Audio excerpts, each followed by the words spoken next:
Komentar tedna.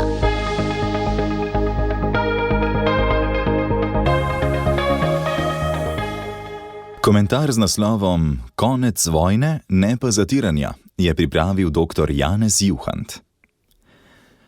Pred 80 leti je kapitulirala nacistična Nemčija, Japonska šele poleti po odvrženih atomskih bombah na Hirošimo in Nagasaki. V Sloveniji se je končala vojna, a se je z vso nečloveško krutostjo razdivjala revolucija. Slovenski komunisti so ob napadu in razdelitvi Slovenije v drugi svetovni vojni sodelovali z nacisti, ker sta Sovjetska zveza in nacistična Nemčija leta 1939 sklenili dogovor o sodelovanju in osvajanju sosednjih držav.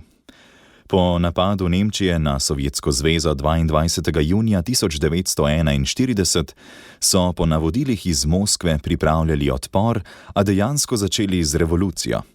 Ustrahovali so prebivalstvo, likvidirali nasprotnike komunizma v partizanskih vrstah in na terenu. V Ljubljanski pokrajini so že do julija 1942 umorili nad 1000 ljudi.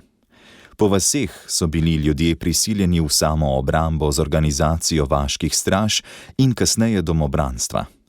Glavna morija razoroženih vojakov in civilistov, vrnjenih od Angležev, je sledila po vojni. Že prvi dan vračanja nad 600 žena, deklet, zaročenk in mam. Za njimi je izginila vsaka sled, skupaj okoli 15 000 Slovencev, saj še toliko jih je moralo v tujino. Slovenija je postala eno samo morišče in grobišče, žrtve nepokopane, svojci osovraženi, odgovorni nekaznovani, potomci obojih do danes nespravljeni.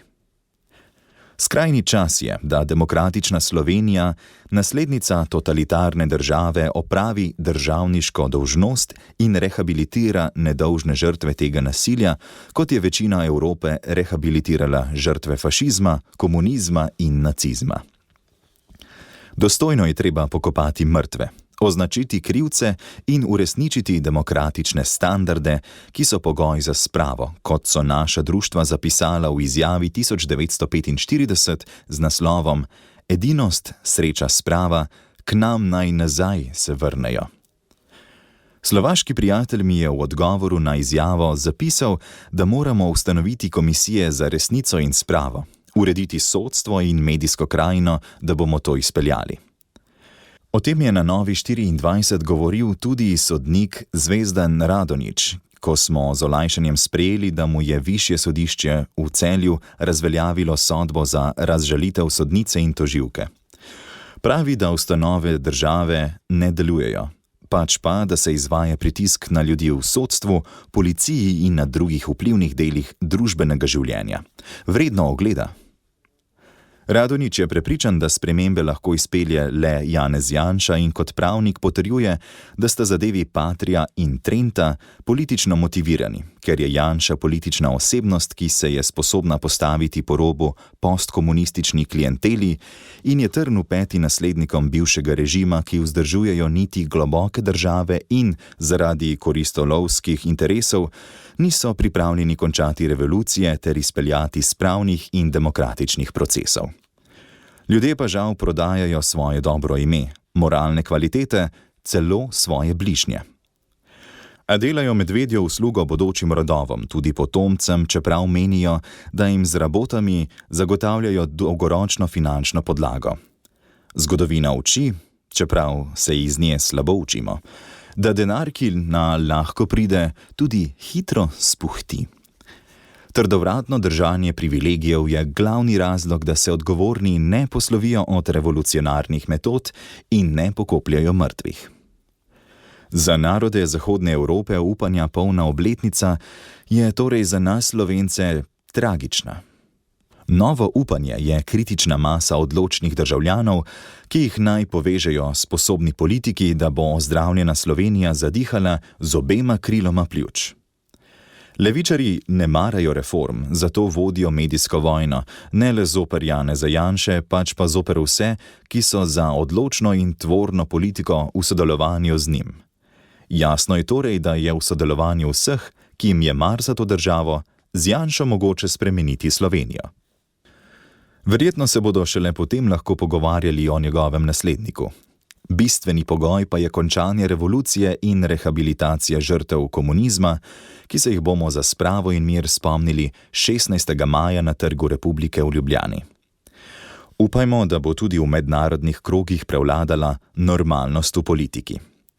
Nemški komentator je ob težavah kanclerskega kandidata Friderika Merza poudaril, da je njegova naloga, da čim prej odločno potegne ustrezne politične poteze, ki bodo nagovorile nad dosedanjim delovanjem politike razočarane volivce. Sicer bodo uspevali skrajneži.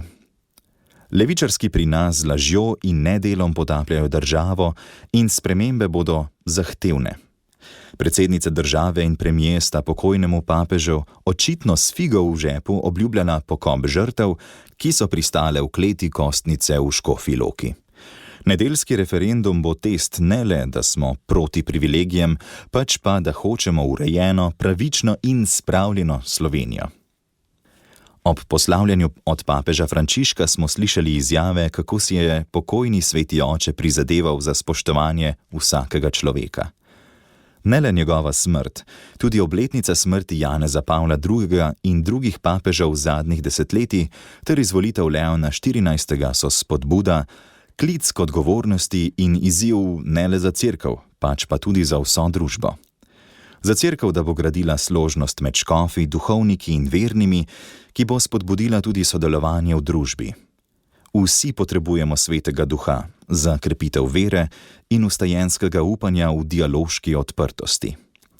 Bodo politiki pri nas in v svetu, ki so se zbrali ob Frančiškovi krsti, imeli pogum in odločnost, da bo ta svet boljši, bolj solidaren, da se bosta po pozdravnih besedah Leona XIV. V svet naselila mir in pravičnost. Potem bodo nedolžno pomorjeni slovenski mučenci postali enakovredni tudi za naše politike, saj si zaslužijo pogreb kot kak papež ali politik. In ne pozabite, te kosti so lahko kosti tvojega deda, babice, sorodnika, prijatelja. Vsak od njih bi bil lahko tudi dostojanstvenik, saj je človek kot ti in jaz, za njim pa še žalujejo bližnji, ki še danes ne morejo na njegov grob. Torej, spoštovani nasledniki zmagovalcev, vsi smo ljudje. Nehajmo se torej sprenevedati. 100 000 nepokopani po Sloveniji nas bodo ugonobili, če se ne bomo odločno lotili odpravljanja preteklih zablod in si postali zares ljudje. Komentar tedna z naslovom Konec vojne, ne pa zatiranja je pripravil dr. Janez Juhant. Komentar tedna.